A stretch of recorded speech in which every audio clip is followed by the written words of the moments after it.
Assalamualaikum warahmatullahi wabarakatuh. Masih melanjutkan pada kajian ilmu mantik. Ini merupakan rangkuman yang kedua daripada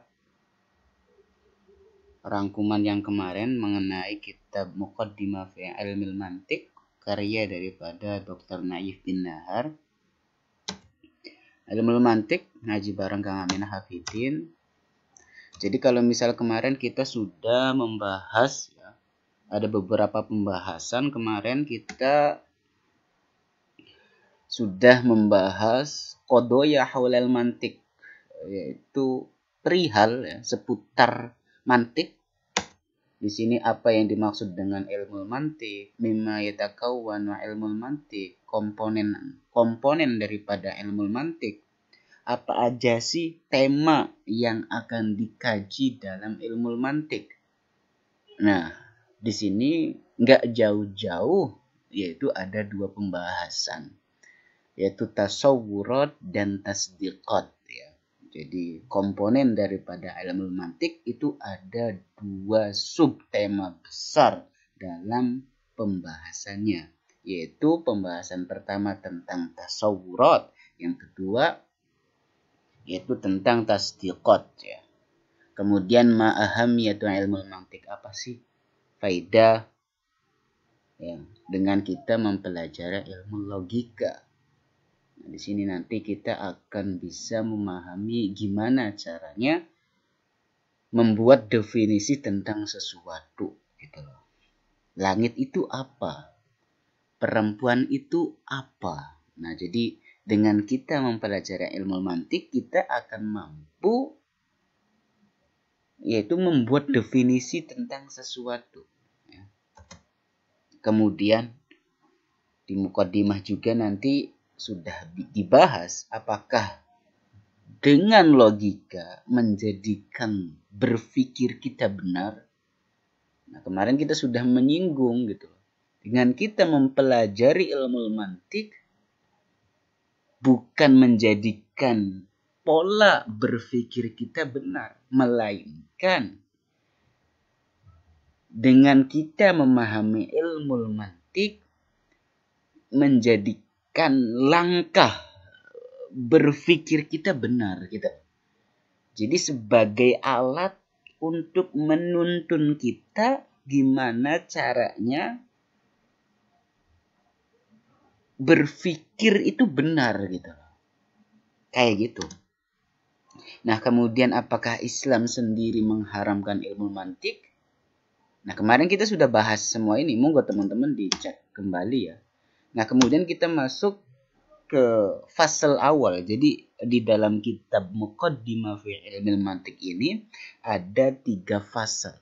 Fasal pertama yaitu tentang muqaddimat mantikiyah. Jadi ini merupakan pengantar awal yang perlu teman-teman pahami lebih dulu ya. Di sini ada 6 pembahasan ya. Dari fasal pertama di sini ada 6 mabahas. Kalau teman-teman belajar manhajiyah nanti ada fasal, ada mabhas, ada bab. Nah, di sini fasal pertama tentang muqaddimah mantikiyah masuk ke mabhas. Ada 6 mabhas. Mabhas yang pertama yaitu ada mafhumul ilm. Nah, yang pada kali ini kita akan fokus pada pembahasan mafhumul ilm. Kemudian mabhas yang kedua ada aqsamut tasawwur wa tasdik. Pembagian daripada tasawwur dan tasdik. Tadi ya, jadi fokus besarnya pada kajian ilmu logika yaitu pada tasawwur dan tasdik. Kemudian nomor 3 ada pembahasan ad-dilalat. Kemudian nomor 4 ada mafhum dan misdak. Kemudian ada macam-macam daripada kulli. Jadi nanti terdapat perbedaan makna daripada kulli dan lafad kullun. Kul dan kulli. Nah, kayak gitu. Kemudian nomor 6 ada an-nasab bainal kulliyat. Nah, ini nanti kita akan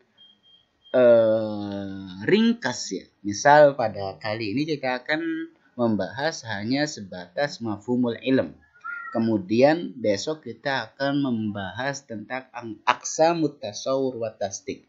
Jadi yang seharusnya kemarin tuh misal di dalam pembahasan mafhumul ilm ini bisa sampai 6 kali pertemuannya.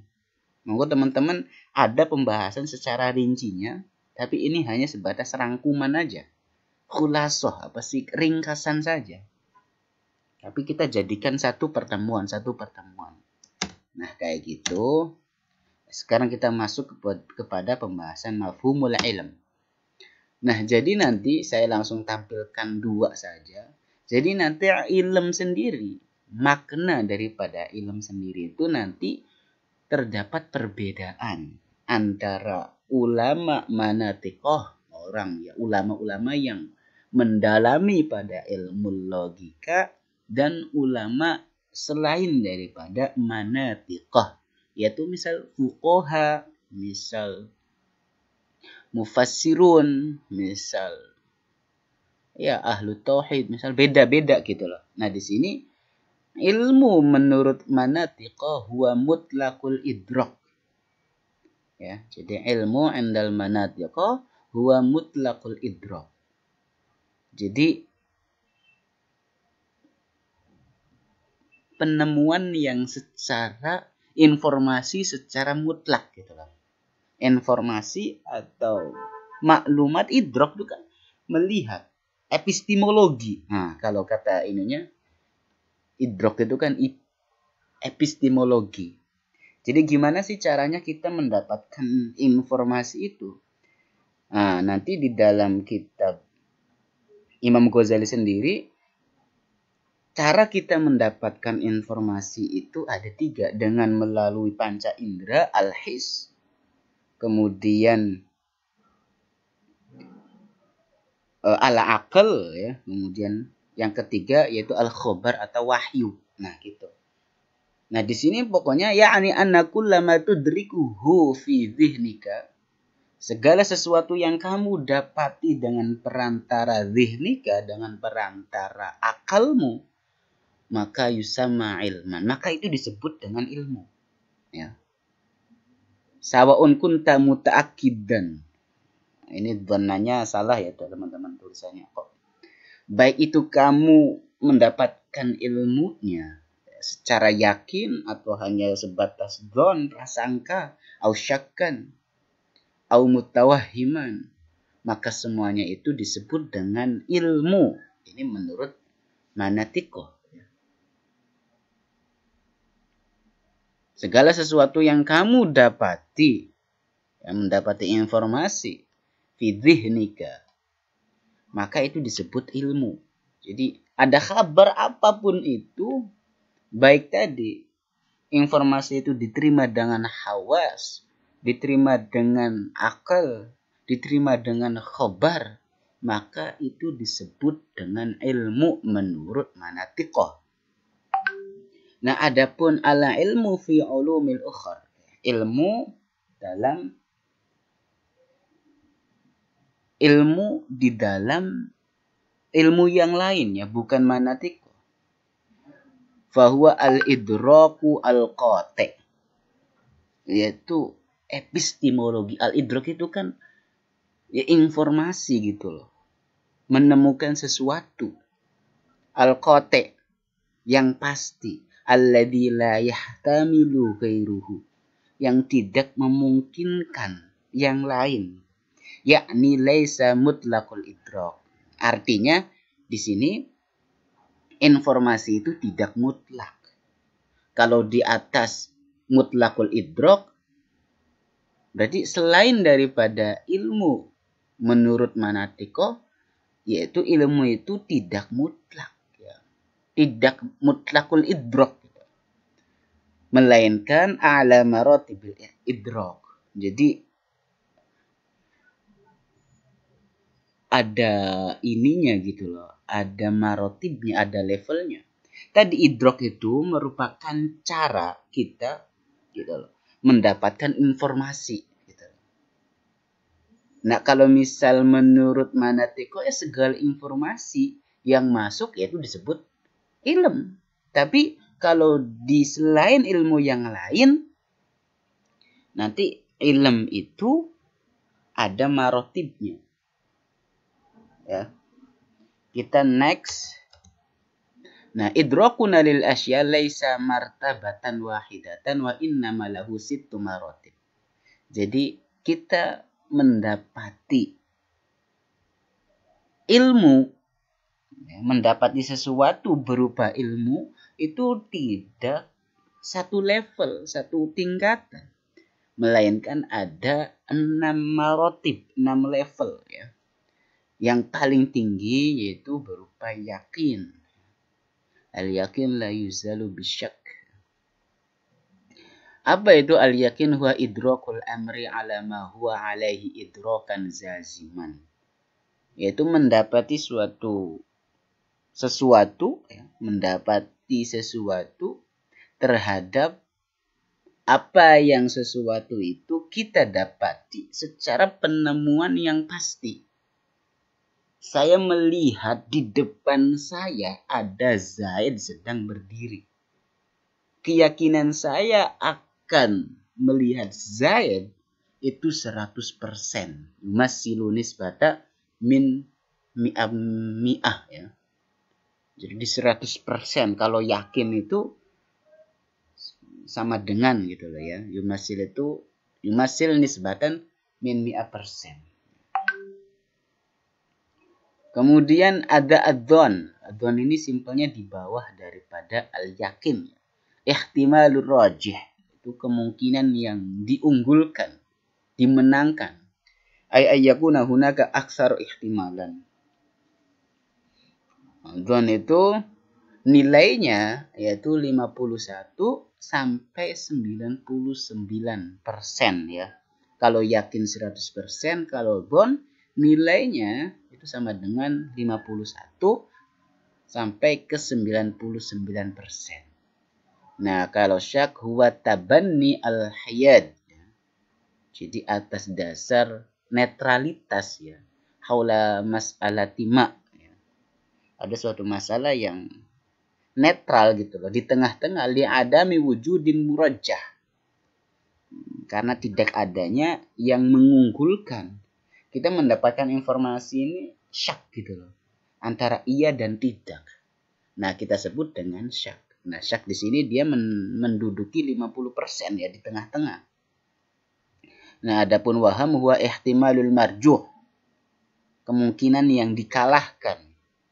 Jadi ini waham ini kebalikan daripada dzon. Tamaman secara pasti. Jadi kalau waham ini nilainya yaitu dari 1 sampai ke 49. Nah, kalau misal dzon itu kan dari 51 ke 99. Jadi kebalikan daripada waham itu dzon. Nah, kemudian ada di bawah waham ada jahal basit. Yaitu alla yakuna ladaika tasawwur aw hukman an syai'in ma. Jadi kamu tidak memiliki tentang tasawwur, bayangan atau hukum terhadap sesuatu itu, ya bodoh aja, nggak tahu ketika kamu ditanya, Zaid lagi di mana sekarang? Saya nggak tahu. Ya, Zaid di mana? Ini Khalid tahu Zaid nggak? Nggak tahu. Nah, ketidaktahuannya Zaid tentang Khalid, yaitu disebut dengan jahil basit ya. Sifar dia nilainya itu. Jahilnya sifar ya, kosong. Kemudian ada jahil murakkab, wa idraku syai'in ala khilafi ma huwa alaihi idrakan jazima. Yaitu mendapati sesuatu yang bertentangan terhadap sesuatu yang ditemukan pada realitanya. Jadi, tahu Zaid gak? Dia sebenarnya, misal Zaid ditanya, Khalid ditanya mengenai Zaid. Lid, tahu Zaid gak? Nah, Khalid ini sebenarnya dia nggak tahu. Gitu. Tapi dia menjawab, Adano lagi tidur. Padahal Zaidnya itu lagi makan gitu kan sama teman-temannya. Nah, jadi jahal murakab ini dia sok tahu gampangnya ya. Sok tahu. Nah, jadi mungkin itu kalau misalnya ilmu menurut Manatiko yaitu secara mutlak aja. Informasi yang ia dapat yaitu disebut dengan ilmu. Tapi ilmu yang diselain daripada ilmu mantik ada tahapannya.